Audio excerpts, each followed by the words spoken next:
I don't think there's partisan political advantage one way or another out of Watergate. The loser, short run, is the system. And there's not going to be a partisan winner. Now, that doesn't mean I don't want to see this matter cleared up. I do. But when you say that I said the party was compromised, one, I didn't say it, and two, I don't know what it means. To what extent do you want it cleared up? Do you want Mr. Haldeman and Ehrlichman to appear before the grand jury? I want to see whatever is necessary to have the matter cleared up. When this occurred, when you found out about it last? Obviously, there are certain funds. Whatever funds I can legally get my hands on. I'm not yet prepared to assess it. What most people reported widely. But didn't you say that you would recommend that to make a definitive statement on it? You've known about the Watergate bugging.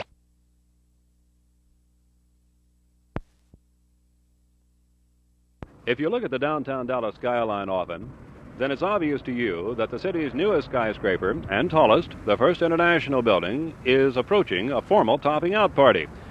It was only last night on Channel 8 News that you probably saw the Fort Worth National Bank building being topped out. These are probably two of the more obvious examples of growth in Dallas and Fort Worth.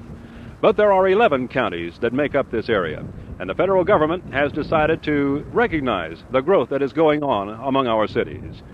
Probably 3 years ago or so, when the regional airport went into preliminary planning stages, the government then first to recognize that Dallas and Fort Worth citizens were no longer telling jokes about each other, but rather were beginning to work together. Warren Woodward of the Dallas Chamber of Commerce explains what I mean. In late 1969 and early 1970, the Dallas and Fort Worth Chambers of Commerce, recognizing that this area had become one marketing area, applied to the Office of Management and Budget in Washington for a designation as a single standard metropolitan statistical area. This is a marketing tool. After 2.5 years, we have received word today that the Office of Management and Budget has recognized our application and approved it, so that the official designation of the 11-county area in North Texas is now number 10 in the nation. So what this simply means to the citizens of the Dallas-Fort Worth area is this, that economically, as a metropolitan area, you are now the largest in the state. You have surpassed the Houston area. You're also larger than Baltimore, St. Louis, or Cleveland. This is Jim Mitchell, Channel 8 News on the Move. Moving into a population area, 2, 3, 4, 5, and go into the areas that are larger. They don't. All of the market research reports come out.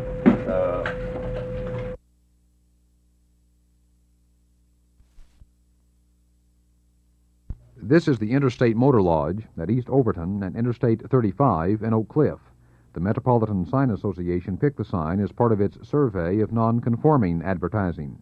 The idea was to see how much the proposed ordinance might cost.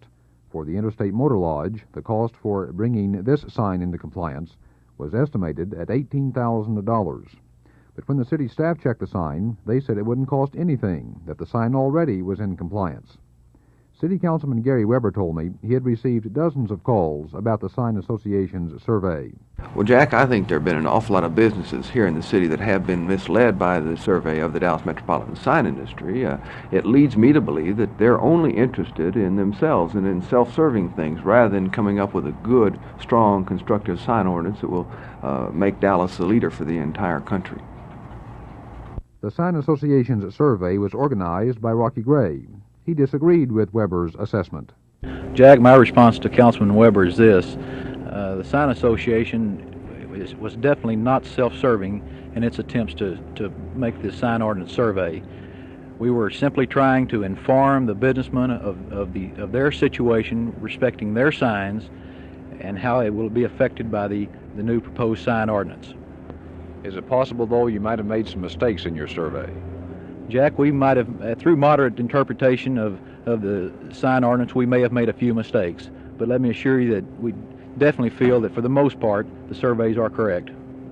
Those surveys by the Sign Association indicated it would cost about $2 million just to bring the signs surveyed into compliance with the proposed ordinance.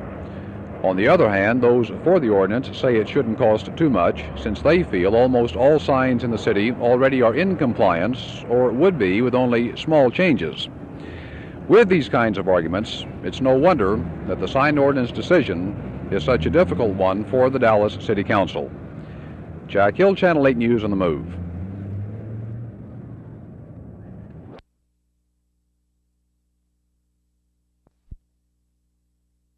Slightly more than 22,000 voters turned out on April 7th in the general school board election. At that time, voters had 16 people to choose from. Well, that election resulted in a runoff, and those 16 candidates were reduced to 4. Now, which 2 of those 4 will occupy these chairs in the boardroom at the school administration building will be determined tomorrow in the school board's runoff election. The runoff pits Lawrence Herkimer against Sharon Locke in place 2, and Bill Hunter and Cleo Steele in place 8. Place 8 is the at-large position. Herkimer is owner of a cheerleader supply company and is endorsed by the Committee for Good Schools. He says busing and discipline are the major problems facing the district. Mrs. Locke is a housewife endorsed by the League for Educational Advancement in Dallas. She says reading is the major problem that the district has to reckon with. The race between Herkimer and Mrs. Locke has been the most heated race of the 2. They each have launched personal attacks against the other. Mrs. Locke accuses Herkimer with a possible conflict of interest because of his cheerleader supply business, and she says that Mr. Herkimer has children in private schools. Herkimer says that Mrs. Locke has only been in Dallas for 4 years and that she doesn't have a college education. Place 8 pits 2 attorneys against each other and has been something of a quiet race. Black attorney Cleo Steele is endorsed by the League for Educational Advancement in Dallas and says the district must face up to satisfying the law as far as school desegregation is concerned. And if that means transporting students as being the only way to desegregate schools, then transporting students is what must be done. Bill Hunter, the Place 8 candidate endorsed by the Committee for Good Schools, is adamantly opposed to forced busing and is a proponent of the neighborhood schools concept. Both LEAD and CGS have concentrated their efforts in the race for Place 2 because apparently that's where they see the need to be the greatest. LEAD is counting heavily in this runoff election on a high minority turnout. Whether or not that turnout materializes will be seen tomorrow. For Channel 8 News, Rene Castillo reporting.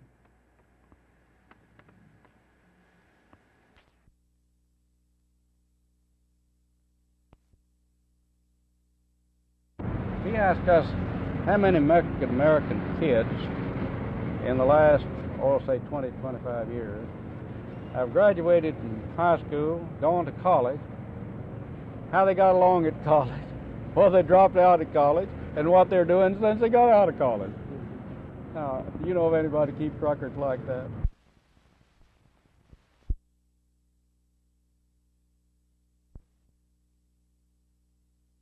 Last Sunday, the Dallas Symphony was supposed to start their series of free park concerts. That one was supposed to be out in Lee Park, but as you probably remember, the weatherman didn't cooperate. Well, the Symphony's going to try again this Sunday. This time it'll be here in the Fair Park Band Shell. The workers are out today to renovate the old shell for the Sunday concert. It's free to the public, and it'll be here at 4:30 on Sunday.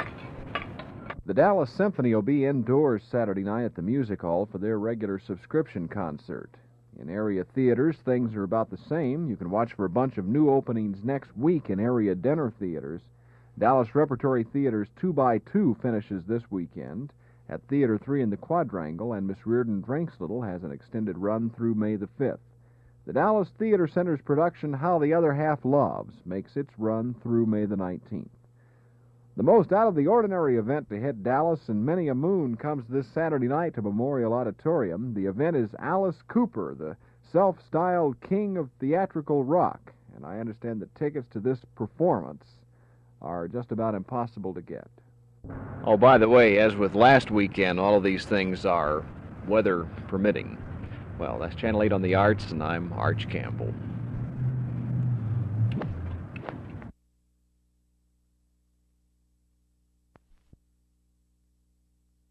I knocked my second shot in the water hazard. It's a par 5. I had to drop it out in 3. I was shooting 4. I knocked it over the green about 3 feet. I was 40 feet from the pin. I knocked it in. What can I say? I made a par. Well, when that kind of thing happens to you, is it fate, luck, skill, what? Yes. Okay. It's everything. I guess it's that old adage that when you're playing good, you're getting the good breaks. And right now I'm playing good. I've gotten some good breaks, and that was definitely a good break there. Bob, we caught film of you all the way through on 18. I'd like for you to talk not about the drive specifically, but the second shot you had out of the trees, which at least we thought you were in pretty serious difficulty. Well, I did too, Vern. I was underneath a big tree, which I had to keep the shot low initially. There was a medium-sized tree in front of me about 20 yards that I had to get it up high to get over that. The wind was a factor. It was kind of into me. I was uphill. The lie was good. I think that was the real key. I was in the rough, but it wasn't bad. The grass wasn't deep. I hit a 5-iron out of there, and it flew out. It got high enough, stayed low enough, and it got on the green. I was about pin high. It wound up being a very good shot, but before I hit it, I wouldn't have given you very good odds, or taken any odds on it. How much did winning on the West Coast do for you this year? Well, just looking back, it's done a lot. I've been consistent this year. I've had a good finish at the Masters, a good finish at the Tournament of Champions. I've picked up a couple of other good checks since San Diego, so no question about it that it's helped me mentally. I'm thinking in more positive terms.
Why does Dallas not have a postmaster?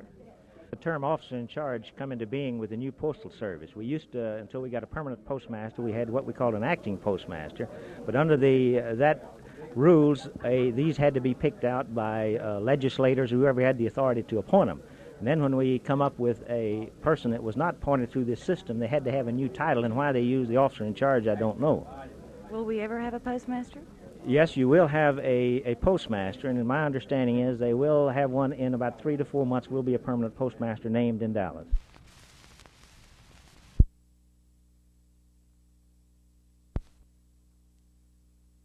May 1st is Law Day in the United States. In Dallas County, the Bar Association is going to make a whole week of it to celebrate their 100th anniversary. Their 2,400 members are inviting the public to tour the Dallas County Government Center, better known as the courthouse. The tour starts at this display on the first floor, showing what justice was like 100 years ago and what the courthouse looked like in 1873. The hour-long tour takes in courtrooms with an explanation of how they work and a chance to meet a judge or two. Our tour, led by Dallas Bar Chairman Jim Coles, was a preview one made up of elected city and county officials and family members. The real tours start Monday at 10, noon, 2, and 4 o'clock and continue through the week. If you're a little fuzzy on how county government operates, if you've never had to serve on a jury, be a witness or a defendant, visit the jail, or talk to a district attorney, this is a free and painless way to find out what goes on in that great white edifice. The lawyers claim it's one of the best courthouses in the country, and after all, your tax money pays for it. For Channel 8 News on the Move, this is Judy Hanna at the Dallas County Courthouse.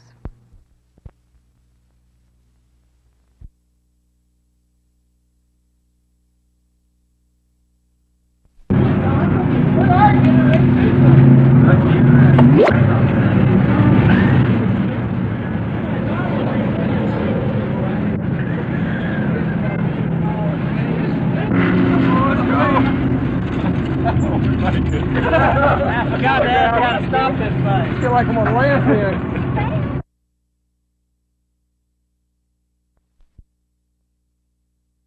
I've always had this dream to move up to Canada through the States, and while I'm here I want to see as much of the States as possible.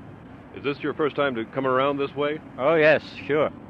What do you think so far? You've been gone from Brazil for 4 years.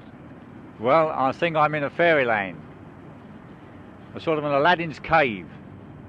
Here in the States, I don't think you people appreciate your own country. What about your Haimler? How fast does she run? Well, right now she's running on 5 cylinders. I threw a rod and a broken piston in Mexico. I had to strip the engine out on the side of the road, remove the broken rod and the piston, build it up again, put it back in, and I've been driving ever since on 5 cylinders. It's getting a wee bit lumpy right now. If she's running on all 6, what does she do? Well, she'll do 100 miles an hour. I got pinched in Brazil for doing 95, but I managed to talk myself out of the ticket. There's never been roadside parks. Well, of course, in fact, we've been damned.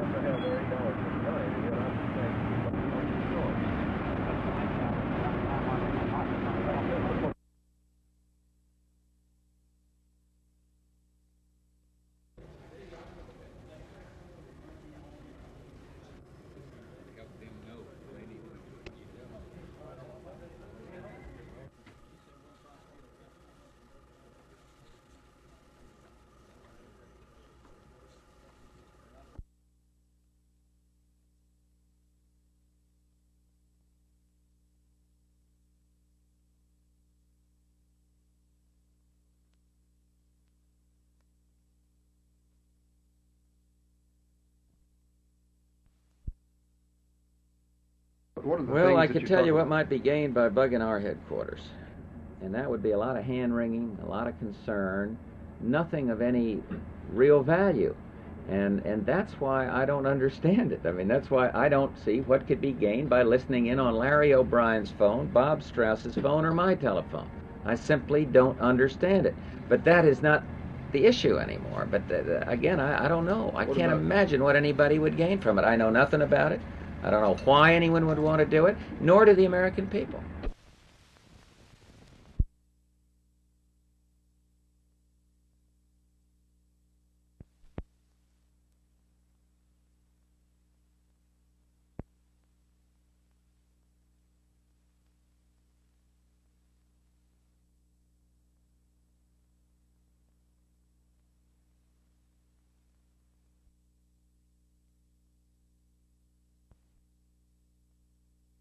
We're excited that now, just like we are associated all over the world with our Dallas-Fort Worth Airport, we're now associated with the Dallas-Fort Worth SMSA.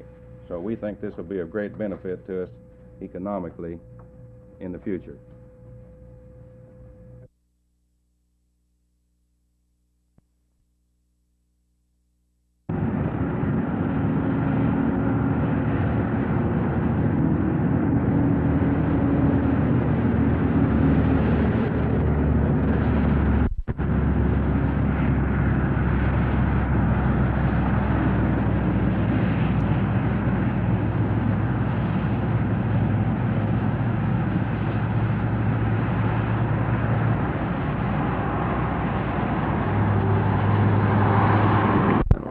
It wasn't just something we just came up with. I know, because I've been in a lot of places it may not really be strong enough.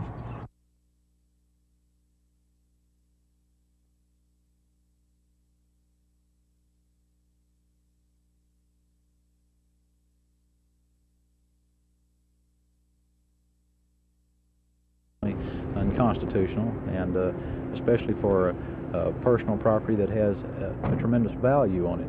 I understand that how they can possibly make the statement, but the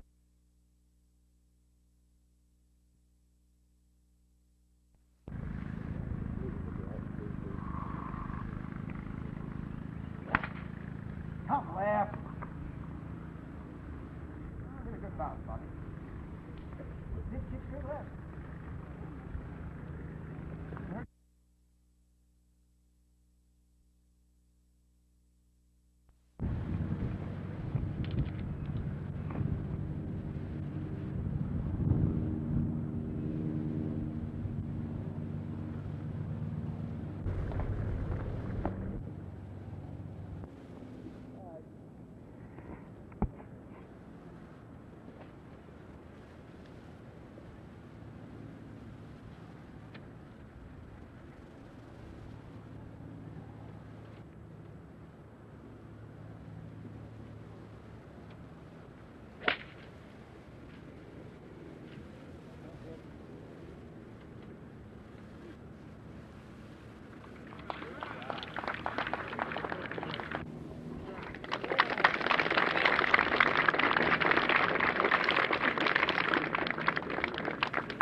bogeyed 1, 2, and 5, and gee, it's just you know, it's a bad feeling when you start with 3 bogeys, and I really didn't feel I got upset after that, and I just kept telling myself to try to hit each shot and keep grinding away, and maybe I, you know, could save the round. And I ended up parring 6 through 11, and I knocked a long putt in at 12, and then I birdied the last hole, and I really very happy with my 71 after that start.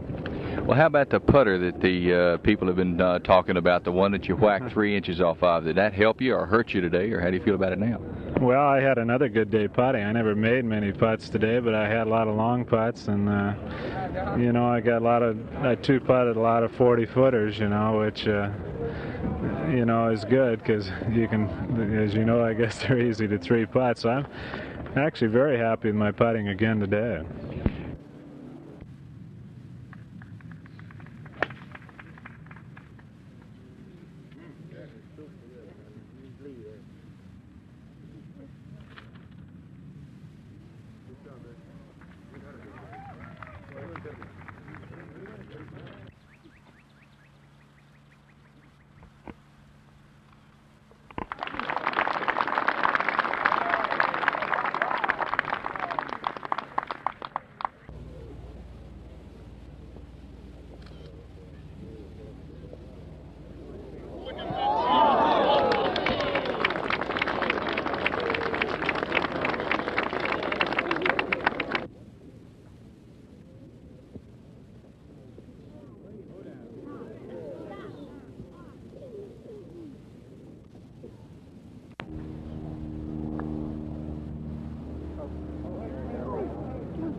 Coming from.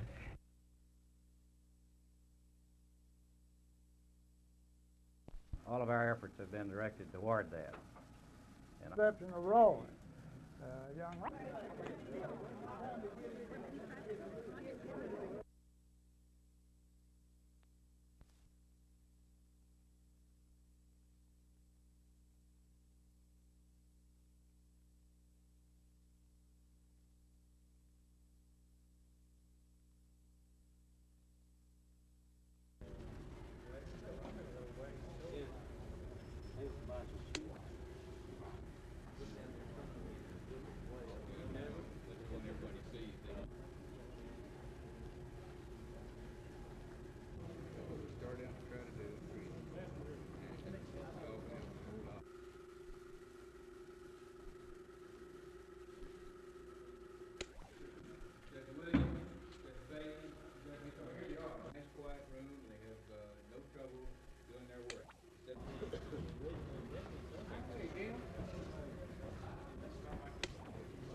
Mr. Ray, why are you doing this? Kind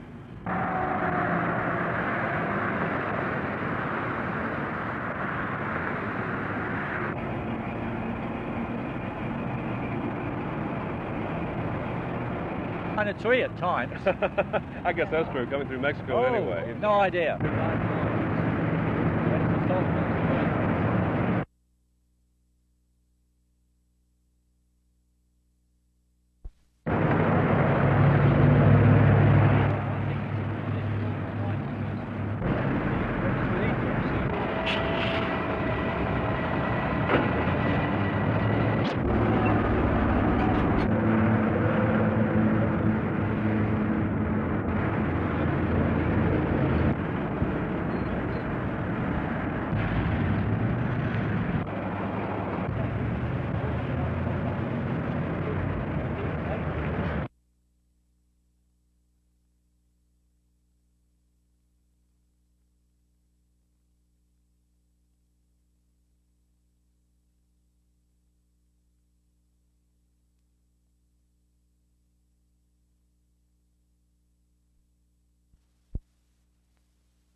Thank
you.